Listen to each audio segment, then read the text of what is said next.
Saudos irmãos com a paz do Senhor, tudo bem? Saudos irmãos também com um bom dia, né? Espero que os irmãos tenham um dia maravilhoso, cheio da presença de Deus aí para suas vidas, para suas famílias, porque é isso que Deus faz quando a gente se coloca à disposição para aprender mais dele e trilhar os caminhos que ele tem para as nossas vidas, né? Hoje a gente vai estudar a lição 10, dia 7/6/2020, que tem como título A Luta dos Hebreus no Tempo de Conquista. Texto do dia. Pois não conquistaram a terra pela sua espada, nem o seu braço o salvou, e sim a sua destra, e o teu braço, e a luz da tua face, porquanto te agradaste deles. Salmos de número 44, verso 3.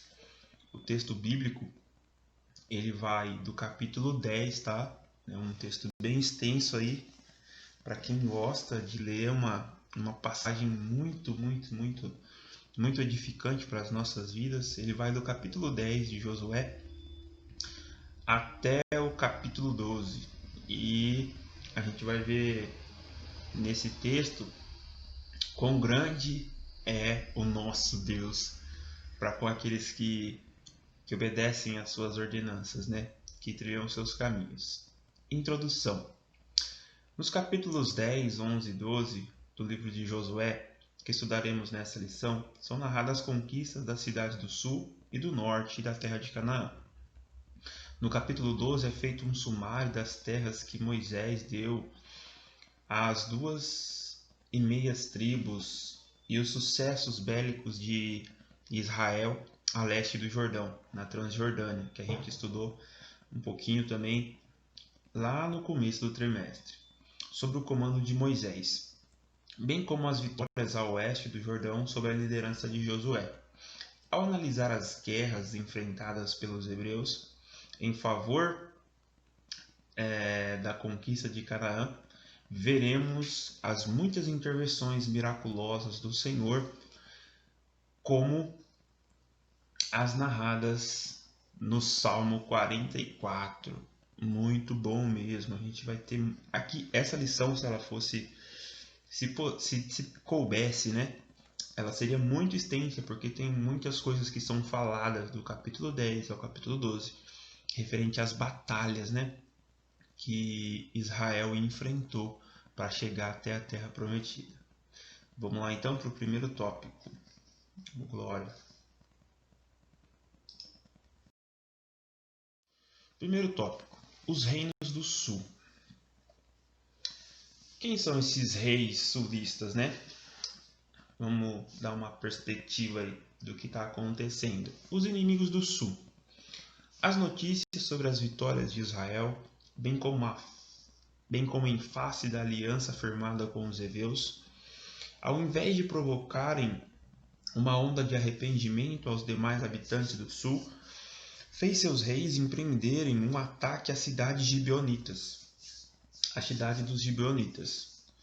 Quem eram esses reis, né? Era o rei de Jerusalém, o rei de Hebron, o rei de Jarmute, o rei de Laquis e o rei de Egrom. Eles se uniram para atacar os heveus. Quem eram os heveus? Os heveus são os gibeonitas da lição passada, que firmaram uma aliança com o povo de Israel. E o que acontece quando esses 5 reis vão até Gibeão atacar os heveus? Eles pedem socorro. Sabendo da aliança firmada com os israelitas, os gibeonitas enviam um pedido de socorro a Josué. O mesmo, por sua vez, de prontidão passou a noite marchando e pela manhã, de surpresa, ele atacou os inimigos, porque agora ele era aliado de Gibeão. Josué ele vai marchar junto com o exército israelita a noite toda para chegar de manhãzinha no território heveu e iniciar uma batalha contra 5 reinos que estavam atacando injustamente somente porque Gibeão tinha feito aliança com Israel. Josué honrou a aliança feita com os gibeonitas e os socorreu, como um exército israelita, para impedir a injusta batalha arquitetada pelos 5 reis sulistas, com a garantia que Deus lhes daria a vitória no caminho para a batalha. E antes mesmo, Deus havia garantido a Josué que os inimigos do sul estariam em suas mãos, que Deus daria a vitória na batalha. Muito bom saber que sempre Deus está conosco. Quando honramos a nossa palavra, honramos as alianças, né, feitas em nome do Senhor. Esse foi o primeiro ponto. Prosseguindo. Segundo ponto, Deus luta por Israel. Isso aqui também é muito interessante, tá? Muito interessante mesmo. Por quê? A gente vai listar algumas etapas desta batalha contra os 5 reis sulistas. Etapas da vitória por intermédio de Deus. Primeiro passo, o que Deus fez? No capítulo 10, versículo 8, a gente vai ver que Deus anima Josué. Ei, Josué, vai lá que eu já te dei aqueles homens, aquelas nações em tuas mãos. Vocês vão vencer, porque vocês são o povo que eu escolhi. Segundo passo, Deus conturbou, ou em outras palavras, confundiu os inimigos. Os inimigos ficaram confusos. Deus confundiu a mente dos inimigos. Está em Josué, capítulo 10, versículo 10. Então a gente já vê de cara aí, de cara, o intermédio de Deus, a interferência divina dentro da batalha. Em terceiro, Deus envia uma chuva de granizo sobre os inimigos. Capítulo 10 também, versículo 11. E em quarto lugar, Deus faz o sistema solar parar após o pedido de Josué. Está lá no capítulo 10, versículo 14. Mais para frente a gente vai ter alguns detalhes desta história aí, onde, através do pedido de Josué, aconteceu o dia mais longo de toda a história, segundo a Bíblia, onde o sol parou, a terra... A gente sabe que o sol não para, né? É a terra que para até que a batalha fosse vencida. O sobrenatural de Deus vem ao encontro daqueles que fazem as coisas conforme o Senhor ordenou, aplacando assim a ira do Todo-Poderoso e garantindo a vitória.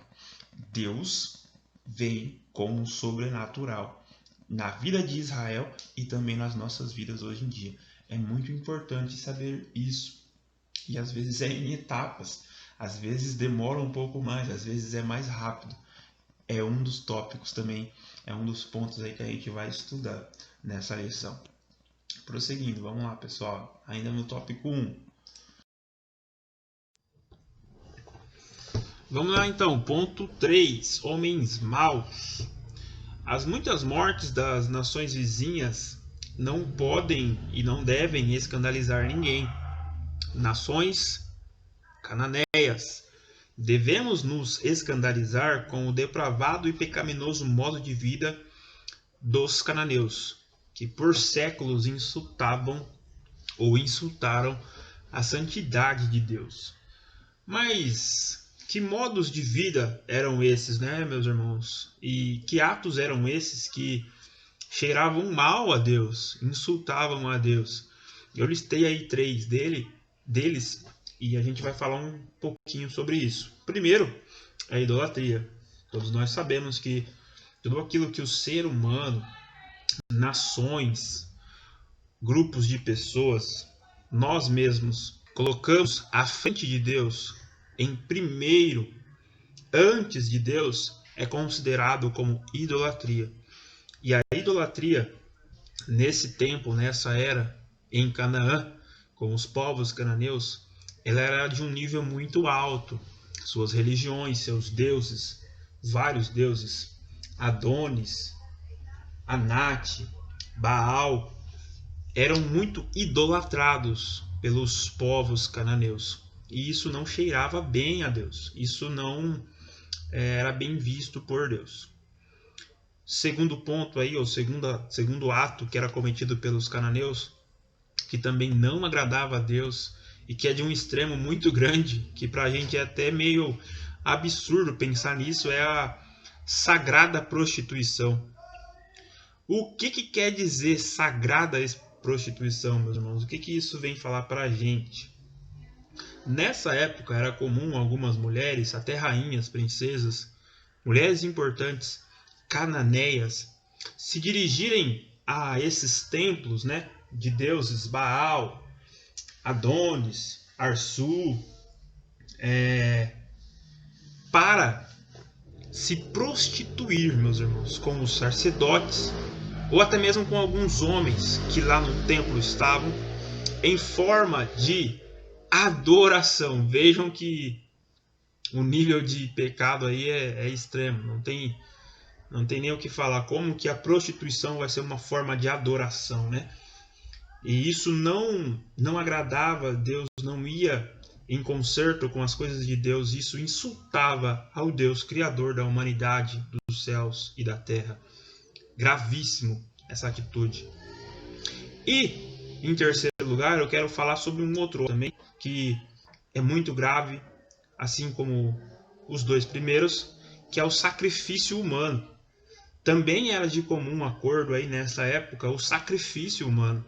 Às vezes, antes de ir à batalha, os povos cananeus eles sacrificavam pessoas a Baal, para o Deus, para que Adonis, para que os outros deuses, às vezes, dessem a vitória para eles. Em outras palavras, eles votavam vidas humanas para conquistar vitórias em batalha, para conquistar algumas coisas aí que eles tinham desejo ou almejavam. E é um voto que vai totalmente contrário ao princípio da vida. A gente sabe que houve sim um sacrifício humano e só um resolveu tudo, que é o do nosso Cristo. E a prática aqui em Canaã vai totalmente contramão do que Deus, sacrifício humano. Todas essas coisas desagradavam a Deus de uma maneira de uma maneira muito elevada, muito elevada. Eles souberam do Deus de Israel. Eles souberam que o povo atravessou o Jordão. Eles souberam que o povo ganhou de Jericó. Eles viram que os gibeonitas se converteram ao Deus Criador, ao Deus de Israel. Mas mesmo com todas essas informações, eles não quiseram, irmão, se arrepender. Eles não retrocederam. E a destruição veio porque foi o fruto do que eles tinham plantado. Detalhe importante: os homens sejam maus como forem, e todos nós somos, o que varia é a medida da nossa maldade, né? Antes de sermos objeto da santa ira de Deus, temos e somos agraciados pela oportunidade de se arrepender. Mas não foi isso que aconteceu com muitos povos cananeus, tirando os gibeonitas. Por mais maléfico que seja o ser humano, ele terá uma chance de se arrepender e converter seus caminhos a Deus. Porém, a misericórdia é alcançada voluntariamente através do arrependimento e a confissão, e não de forma impositiva. Não tinha como impor o arrependimento aos cananeus, não tinha como Deus chegar... não tem nem como falar, né? Não tem nem como a gente pregar aqui uma misericórdia impositiva, não tinha como, é voluntário. Tinham que se arrepender das suas atitudes, tinham que retroceder nas suas práticas e vir para o lado de Deus. Que aí sim, eu acredito nisso, alcançaria-se a misericórdia de Deus, mas não foi isso. E a Bíblia vai falar que o próprio Deus endurece o coração dos cananeus para ir lutar contra Israel, para não deixar Israel avançar. Mas o final dessa história todos nós sabemos: a conquista da terra prometida e a derrota dos cananeus. Amém, meus irmãos? Vamos lá para o tópico 2 agora. Os reinos do norte. Deus reúne os inimigos do norte. Mas quem que eram esses camaradas? E não eram poucos, né? Composição do exército inimigo da região do norte de Canaã. Como que era essa composição, Jefferson? O historiador judeu Flávio José falou de que havia 300.000 homens de infantaria, 10.000 cavalos e 20.000 carros de guerra. O número deles podia ser comparado ao grão de areia na praia do mar. E foi isso que Josué fez no capítulo 11, versículo 4. Em outras palavras, eram muitos homens que compunham, que constituíam os exércitos ou o exército da região norte de Canaã. Era muita gente, era um exército numeroso, forte e poderoso. Os israelitas tiveram receio. E quem não teria? Eu teria. É muita gente, né? Ao que o Senhor disse: não temas diante deles. Josué 11:6. Depois de dizer aos hebreus que não tivessem medo, Deus marcou a hora da vitória, amanhã. A esta mesma hora eu os darei todos feridos diante dos filhos de Israel. Josué 11:6. Deus e suas multiformas de operação de milagres e maravilhas continua atuando em nossos dias, assim como foi com Josué. Basta crermos e obedecermos os teus mandamentos. Ele não mudou. Mesmo com toda essa gente contra, mesmo com todo esse exército bravo, forte e valente contra Israel, eles foram ao encontro deles. E é isso que tem que acontecer em nossas vidas, irmão. Mesmo com todos os obstáculos, com todas as batalhas que vêm ao nosso encontro, temos que prosseguir. Porque Deus não mudou. Deus é o mesmo Deus. Quando Ele manda, Ele se responsabiliza. Quando Ele ordena, Ele dá a vitória, irmão. Se esse for o propósito de Deus na sua vida, fique tranquilo que Ele vai estar com você, marcando o dia da vitória, marcando o momento certo, o Kairos de Deus vai chegar na sua vida. Fique tranquilo, porque Deus dá a vitória. Não importa a quantidade nem o tamanho do inimigo. Vamos lá, esse foi o primeiro ponto. Prosseguindo. Segundo ponto, as armas da nossa milícia não são carnais. Mas peraí, Jefferson, você está falando que eles vão lutar com um grande exército e as armas não são carnais? É claro que eles vão lutar com armas. Mas a gente vai ver que existe aí um detalhe muito importante nessa batalha. O arsenal israelita era formado por espada, forjadas de bronze, lança, arcos, fundas, dardos. Mas nada disso poderia ser comparado ao exército ou ao arsenal do exército cananeu, né? Os espias enviados por Josué décadas antes observaram esses detalhes. Além da estatura dos inimigos, existiam os enaquins aí nessa época, muito grandes, os gigantes, né? Se a gente for estudar um pouquinho sobre enaquins, é só um detalhe, tá? Vai ver que Golias, o gigante Golias, é descendente de enaquins. Mas, voltando para a lição, além da estatura dos inimigos e suas cidades fortificadas, e por isso retroagiram. Muitos espias que foram lá naquela época de Moisés espiar Canaã voltaram com medo, morrendo de medo. Moisés, aquilo lá não é pra gente. Moisés, como que a gente vai ganhar de um povo que tem cidades, que tem muros, que tem fortalezas? A gente saiu do Egito com esmola lá do Egito, a gente ganhou uma parte dos bens do Egito, a gente está vagando pelo deserto há muito tempo. Como que a gente vai lá e vai ganhar daquelas cidades que tem muros, que são fortificadas, que tem exército? Como que a gente vai ganhar? Como? Me respondam, por favor. Como que a gente vai ganhar? Pela fé. Porém, o segredo da vitória de Israel era o Senhor. Eles acreditavam em Deus. Eles acreditaram em Deus, né? Além das espadas, além das lanças, do arco, das fundas, eles tinham o Senhor.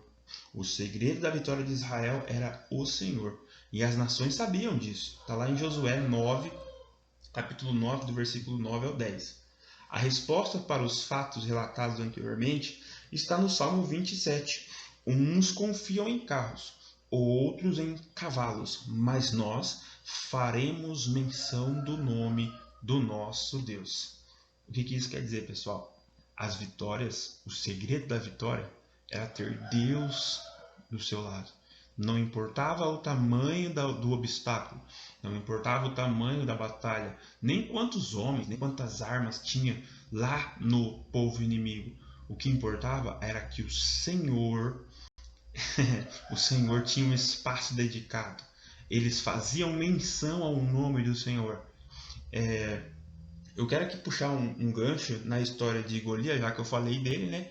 Quando Davi vai até Golias, Davi era israelita, tá? Rei Davi, só que ainda jovem. Ele vai falar um texto muito bom, eu não vou lembrar a referência, mas eu lembro um pouquinho assim de cor. Ele vai falar assim: Golias, tu vem a mim com espada, com escudo e com lança, mas eu vou a ti em nome do Senhor dos Exércitos. Quando ele fala isso, eu acho que até Deus lá no céu ele se levanta. No nome de quem que ele vai? Então ele vai ganhar. E aqui o povo está indo no nome de quem? No nome do Senhor. No nome do Senhor, que os tirou lá do Egito, que os conduziu pelo deserto e agora vai dar vitória.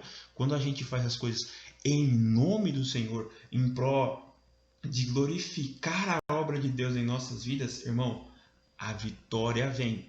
A vitória vem. Tudo indica que Deus queria que os hebreus fossem poderosos na guerra, tudo indica que Deus queria que o povo hebreu fosse poderoso na guerra com base na fé e não nas armas de combate. É aquilo. Ele requer o mesmo da gente hoje em dia.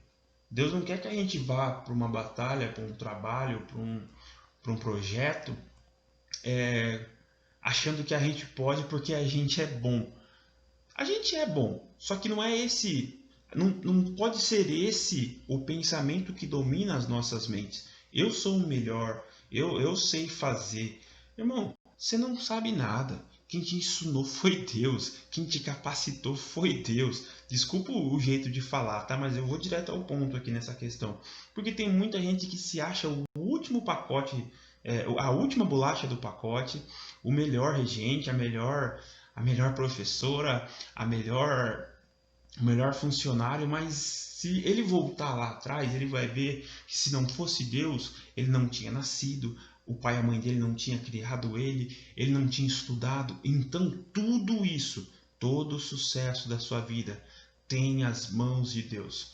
Tudo o que você conquistou tem o trabalhar de Deus. Então quando eu falo de exaltar a Deus em tudo que a gente faz, é isso. A base das nossas vitórias tem que estar na fé em Deus. Tudo que a gente conquistar, tudo que a gente almejar, tudo que a gente querer fazer, faça em comunhão com Deus, pedindo permissão para Deus, exaltando a Deus naquilo que você está fazendo. É muito bom. As armas da nossa milícia não são carnais, mas são de fé espiritual, para que Deus venha dar vitória em nossas vidas. Continuando, vamos lá, pessoal.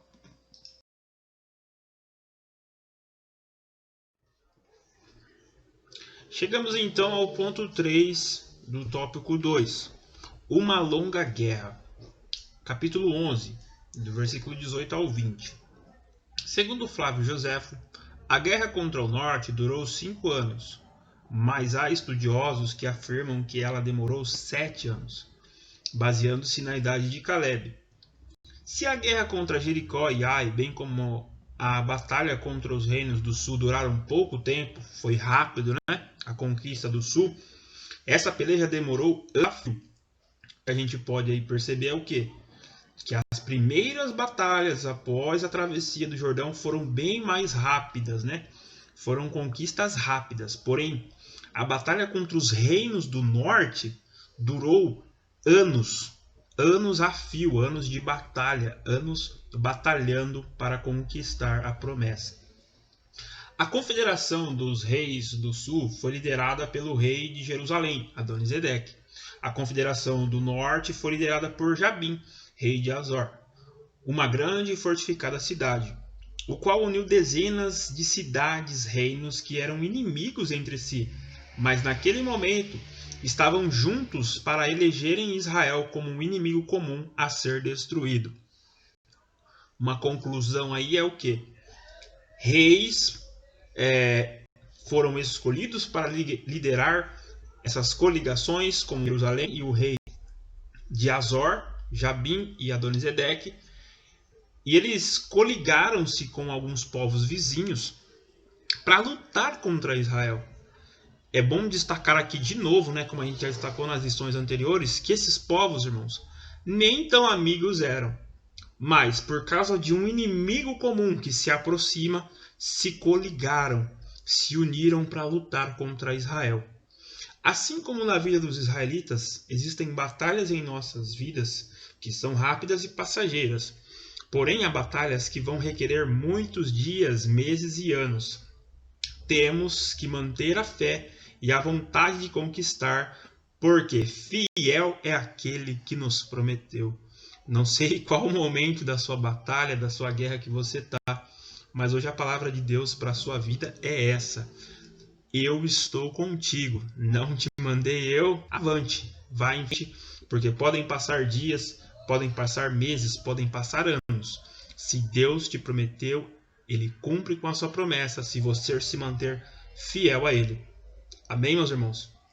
Ou se foi, ou se é, se você já passou por uma batalha rápida, agradeça a Deus, reconheça a Deus nesses momentos também rápidos de dificuldade, porque Ele sempre vai estar com você e sempre é conosco, assim como estava na vida de Israel.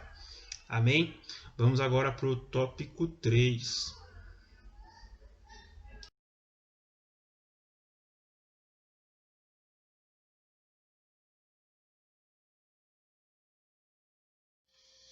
Conquistando o impossível. Moisés é lembrado. Os capítulos 10, 11 e 12 de Josué são sem dúvida os mais sangrentos de toda a Bíblia, porque muita batalha, muita guerra. São narradas as guerras contra os inimigos do povo de Deus.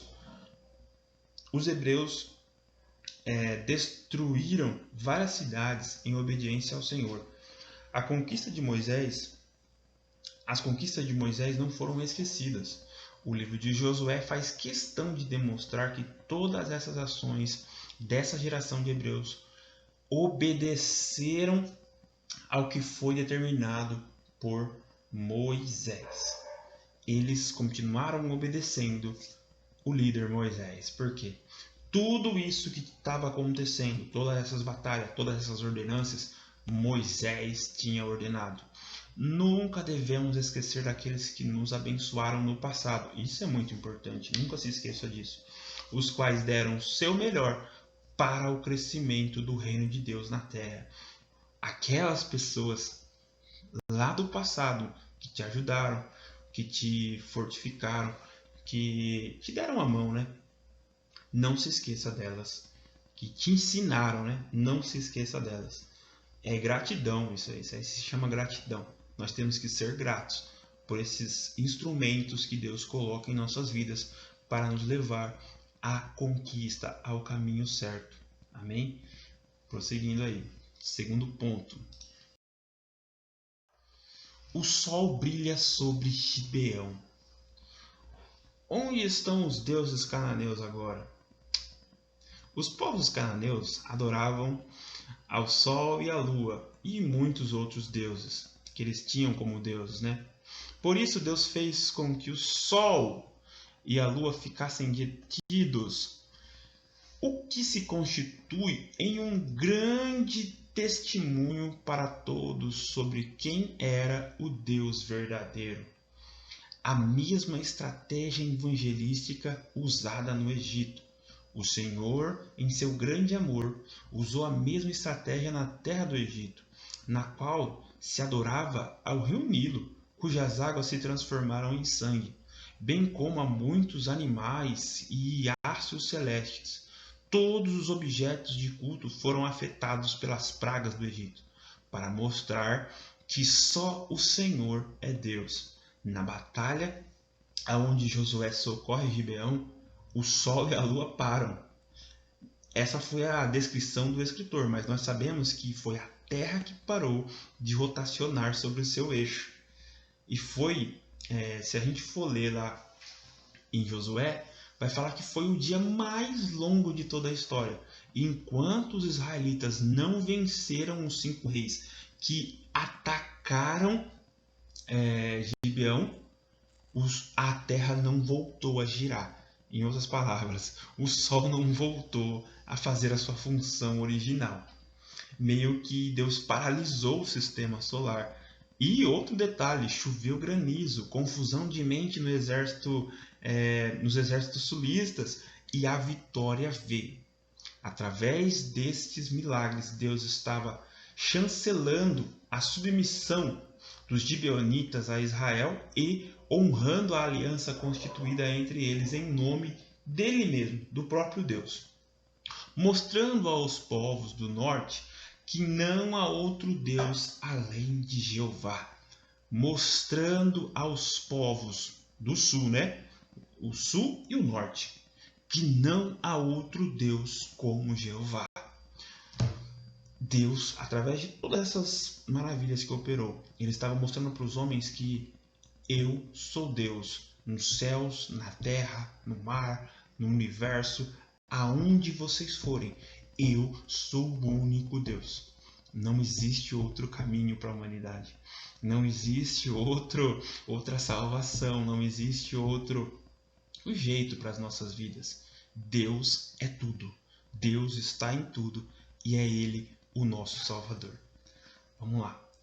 Terceiro ponto para conclusão. Josué fere 31 reis. Josué capítulo 12, versículo 7 até o 24. Os reis que foram destruídos conforme Josué 12 integravam 7 nações ou etnias, está lá em Deuteronômio 7:1. Heteus, Girgazeus, Amorreus, Cananeus, os Ferizeus, Heveus e os Jebuseus.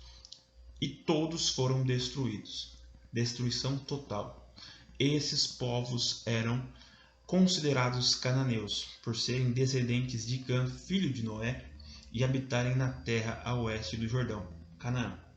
Somente Deus, em seu grande poder e misericórdia, poderia em tão pouco tempo fazer com que uma nação de ex-escravos conquistassem uma terra excelente, habitada há muitos séculos por povos mais fortes que eles. Deuteronômio 7:1. Somente Deus quem faz isso. É só o nosso Deus que tem esse poder de transformar escravos em cidades fortificadas que vencem batalhas e que vão à frente de todos os outros. Somente Deus é quem pode mudar o quadro da nossa vida. Somente Deus é quem pode transformar aquilo que a gente almeja em realidade, tá bom? Creiam em Deus, tenham a fé no Deus de Josué, no Deus de Moisés, porque é Ele quem faz o impossível acontecer em nossas vidas. Muito boa lição.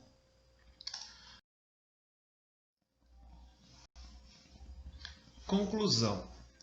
A conquista da terra de Canaã foi um marco indelével da história do povo hebreu. A partir de agora não haveria mais maná caído matutinamente, nem água saindo da rocha, mas o alimento seria produzido pela terra, e da chuva dos céus beberá as águas, dando a entender que mesmo naquela terra que manava leite e mel, a dependência em Deus ainda seria a única forma de viver bem e feliz. Eu acho que essa conclusão ela vai nos arremeter, para um panorama bem real, pessoal. Isso aqui é a realidade do que acontece com quem serve a Deus. Mesmo com a gente tendo sucesso em nossas batalhas, em nossos objetivos, não podemos nunca achar que agora não dependemos mais de Deus. Mesmo quando a luta passar, mesmo quando o deserto passar, mesmo quando as batalhas passarem, tenha a plena consciência que você ainda é dependente de Deus. Você ainda é a mesma pessoa que Deus constituiu agora bem melhor, mas que sempre sempre, sempre, sempre irá depender desse Deus. E depender de Deus não é não é um ato, não é um ato, como que eu posso dizer assim, ruim, não é ruim. É muito bom, é muito gracioso, é muito benéfico para as nossas vidas. Dependa de Deus em tudo que você for fazer, porque você sempre vai estar preenchido com a presença de Deus. E aí não tem decepção, não tem derrota, não tem, como que eu posso dizer, invejas, não tem coligações que destruam o seu relacionamento com Deus, porque é você e Deus. Deus é a base de tudo em nossas vidas. Nós somos dependentes dele e é ele que nos dá a vitória. Assim eu quero terminar essa lição de hoje dizendo para vocês que continuem nessa caminhada, continue em busca dos seus sonhos, dos seus objetivos. É claro, tudo debaixo do propósito de Deus em suas vidas, obedecendo às ordenanças de Deus, porque Ele é fiel e Ele vai te dar a vitória no momento certo, na hora certa. Tudo vai se resolver. Amém? Fiquem com Deus. Bom dia, boa tarde, boa noite, aí, bom descanso. Não sei o dia nem a hora que vocês vão ver esse vídeo, mas fiquem com Deus, na paz de Deus, em nome de Jesus. Até a próxima lição. Tchau!